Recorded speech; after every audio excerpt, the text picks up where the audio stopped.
Hey friends, welcome back to the channel. If you're new here, my name is Nate Plummer. I am an actors coach and the founder of Stage Door Unlocked. Today we're going to talk about something that I believe every actor should have in their actor business toolkit, and it is something that always surprises me when I find out that actors don't have one. I am talking about audition journals. So today I'm going to go through the 5 types of things you should be tracking in your audition journal so that you can map out your career in an effective way. But first, I need coffee.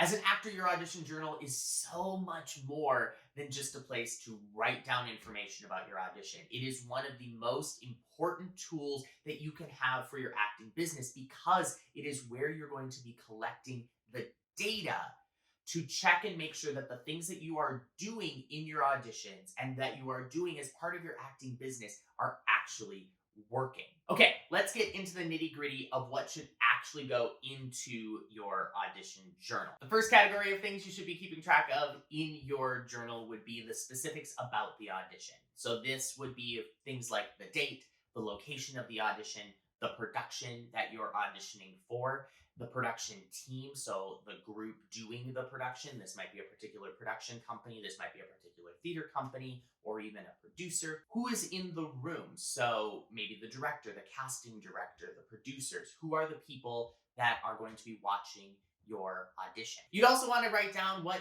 type of audition it is. So was it an EPA or an ECC? Was it an open call? Is it a union project, a non-union project? Knowing what type of audition it is and tracking your success across different types of auditions can be very helpful in mapping out your audition season. The last thing for this category that you want to write down is where you heard about this audition. So was this an Actors Access audition? Was this listed in Backstage? Was it something you heard about from an agent? Knowing where you heard about the audition, where you heard about the project, can help you evaluate the ROI on some of those membership or subscription sites that you may be paying for. If you find that you are never actually going to auditions that you see on Actors Access, then maybe Actors Access isn't the right platform for you to be investing your funds in. The second category of things to track would be things about you and your performance in the audition.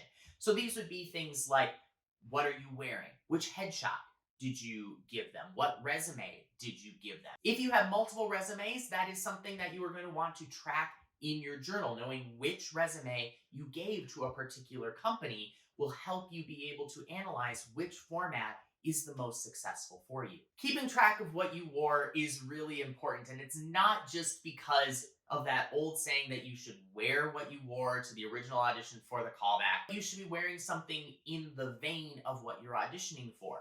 Wearing a button-down shirt and tie for a production of Rent just doesn't make sense. Likewise, when you go for the callback, you're going to want to wear something in a similar vein. And there could be a big period of time between your initial appointment and a callback. So you're going to want to be able to look back at your audition journal and have a record of the type of outfit you wore for a certain project. You're also going to want to keep track of what piece you performed. So this isn't maybe as applicable if you're given sides for a project, especially in a TV film piece. But if you are auditioning for a musical, you're going to want to keep track of what song you performed, what cut you performed. You're going to want to keep track of information about the accompanist. Was the accompanist able to play your piece? Were they able to stay with you? Were there areas where you got off? Noticing those trends is going to be really important because it'll help you know how to communicate with your accompanist when you're in the room. You can use this to track to see if certain pieces seem to get you more callbacks and more work than others. Those are obviously the pieces that you're going to want to keep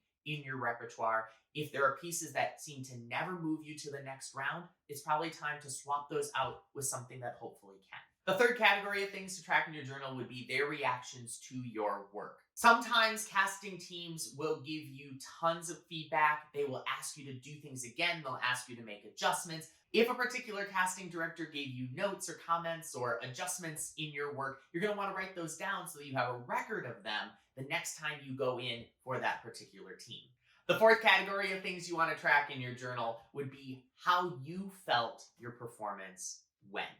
This is really, really important because if you feel that it was a great, great audition, but you end up not getting a callback, okay, are there things that you want to change or adjust, or were you just not right for the role? On the flip side, if you felt it was a terrible audition, but you got a callback, what was it that worked?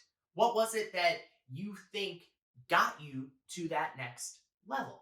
If you were in a particular mind space, if you felt that you were just having a totally terrible day and you had negative attitude about everything, and you ended up not getting a callback that day, there's probably a way of connecting those two things together. If you decided to change something about your piece, if you decided to mix it up and go with a totally different action than you've ever done before, write that down so that you can track if that worked, you want to keep doing that thing, right? This is scientific data for you to analyze the choices that you make going into future auditions. The last category of things would be just general notes about the audition. These are more logistical things that you're going to want to remember for future auditions. How long it took you to get from where you're living to the particular audition space. If you thought it was going to take you 30 minutes because Google Maps said it was going to take you 30 minutes, but it actually took you 45, that's something you're going to want to write down. If you note that there was no parking around the venue, you're going to want to write that down. If you realize that there are no electrical outlets at that particular audition hall, you're going to want to make sure that you bring a battery charger or something for your electronic devices. All of those little things, just write them down. There you go. Those are some examples of things I would suggest to keep record of in your audition journal. Again, don't treat your audition journal as a narrative. It's not a diary. It's not just a place to write down, oh, I went to an audition. This is a place to collect data. These are things that you can track on a quarterly schedule throughout the year or at the end of the year to track and see what's working in your acting career and what isn't. And that's how businesses make decisions. Businesses make decisions off of the numbers. And your audition journal is a place for you to collect the numbers. If you would like to talk more about your audition journal or would like help analyzing the trends in your audition journal, feel free to reach out for a coaching session with me. I'd love to help you. That's it for today's video. As always, actors, you're awesome. Be awesome, and I'll see you next time.